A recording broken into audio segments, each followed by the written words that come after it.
Hello guys welcome back. ఈరోజు మనం 12 సినిమాల వరకు వచ్చిన ఒక పెద్ద ఫ్రాంచైజీలోని లేటెస్ట్ సినిమా గురించి మాట్లాడుకుందాం. Boney Bears the hidden protector. మీకు పిల్లలు ఉన్నా లేదా మీకు కూల్గా ఉండే యానిమేషన్ సినిమాలు నచ్చినా ఈ వీడియో చివరి దాకా చూడండి. ఈ సినిమాలో ఏం బాగుందో ఏం బాగాలేదు, ఈ వీకెండ్ థియేటర్కి వెళ్ళాలా లేదా అనేది క్లియర్గా చెప్తాను. సాధారణంగా ఇలాంటి సినిమాలు రెండు రకాలుగా ఉంటాయి. ఒకటి థ్రిల్లర్తో పాటు చాలా సప్లాట్లు మిక్స్ చేయడం, ఇంకోటి పిల్లలకు మంచి చెడు తెలియచేసి సింపుల్ కథలా ఉండడం. ద హిడెన్ ప్రొటెక్టర్ పూర్తిగా రెండో రకానికి వెళ్తుంది. మరి దీన్ని ఆడియన్స్కి అదే కరెక్ట్ చాయిస్ అని నేను చెప్తాను. ఇప్పుడు కథలోకి వెళ్దాం.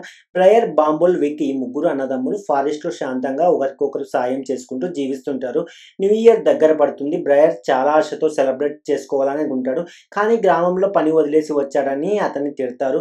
దాంతో బ్రయర్కి తను ఎందుకు పనికిరాడు అనే ఫీలింగ్ వచ్చి ఒంటరిగా అడవిలోకి వెళ్ళిపోతాడు. అక్కడే అతనికి నియన్ అనే మిస్టీరియస్ వ్యక్తి కలుస్తాడు. నియన్కి చాలా సూపర్ పవర్స్ ఉంటాయి. వాటిని చూపించి నువ్వు కూడా స్ట్రాంగ్ అయితే నీ బ్రదర్స్కి రియల్గా హెల్ప్ చేయగలవు అని టెంప్ట్ చేస్తాడు. బ్రయర్ ఆ ఆఫర్కి ఒప్పేసుకుంటాడు. ఆ పవర్స్ ముగ్గురికి వచ్చేస్తాయి. కానీ ట్విస్ట్ ఏంటంటే బ్రయర్కి వచ్చిన పవర్ అందరికంటే వీక్గా ఉంటుంది. అతని జెలసీ, నిరాశ ఈ రెండు విలన్కి ఎంట్రీ పాయింట్ అవుతాయి.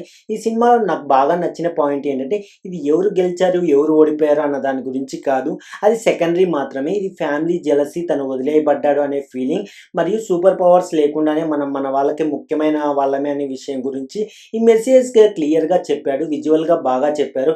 చిన్నపిల్లలకి ఇది చాలా ఇంపార్టెంట్. ఎందుకంటే వాళ్ళు వినడం కంటే చూడటం ద్వారానే ఎక్కువగా అర్థం చేసుకుంటారు. ఇంకో విషయం, వీలైతే 3Dలోనే చూడండి. కొన్ని సీన్లకి స్పెషల్గా ఎక్స్ట్రా కేర్ తీసుకున్నారు.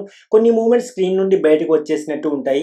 అది నిజంగా వర్క్ చేస్తుంది. కథ ప్రెడిక్టబుల్గా ఉంటుంది. హీరోకి పవర్స్ వస్తాయి, జెలసీ ఫీల్ అవుతాడు, చివరికి లెసన్ నేర్చుకుంటాడు. టైప్ స్టోరీ ఎప్పుడో చూసాము, ఇది ఎక్కడికో వెళ్తుందో మీకు తెలిసిపోతుంది. కానీ అదే ఈ సినిమా ఉద్దేశం. ట్విస్ట్లు ఇచ్చి సర్ప్రైజ్ చేయడం కాదు, ఒక చిన్న పిల్లాడికి కూడా క్లియర్గా అర్థమయ్యే వాల్యూ చెప్పడమే. ఇంకో ముఖ్యమైన విషయం ఏంటంటే డబ్బింగ్ ఇలాంటి ఫ్రాంచైజీ సినిమాలకు డబ్బింగ్ క్వాలిటీ చాలా కీలకం. దాన్ని డిసైడ్ చేసేది అదే. ఈ టీం ఆ విషయంలో వెనక్కి తగ్గలేదనే చెప్పాలి. మీరు ఈ వీకెండ్ ఫ్యామిలీతో కలిసి ఏ సెన్సార్ ప్రాబ్లమ్స్ లేకుండా వార్మ్గా, సింపుల్గా, నిజంగా స్వీట్గా ఉండే సినిమాలు పిల్లలు చాలా ఎంజాయ్ చేస్తారు. మీరు పక్కా బోర్ అవ్వకుండా డెఫినెట్లీ చూడగలరు. ఇదే నా review Boonie Bears the hidden protector గురించి. మీరు ఇప్పటికే చూసారా? కామెంట్స్లో మీ థాట్స్ చెప్పండి. వీడియో నచ్చితే లైక్ చేయండి, సబ్స్క్రైబ్ చేయండి. నెక్స్ట్ వీడియోలో కలుద్దాం.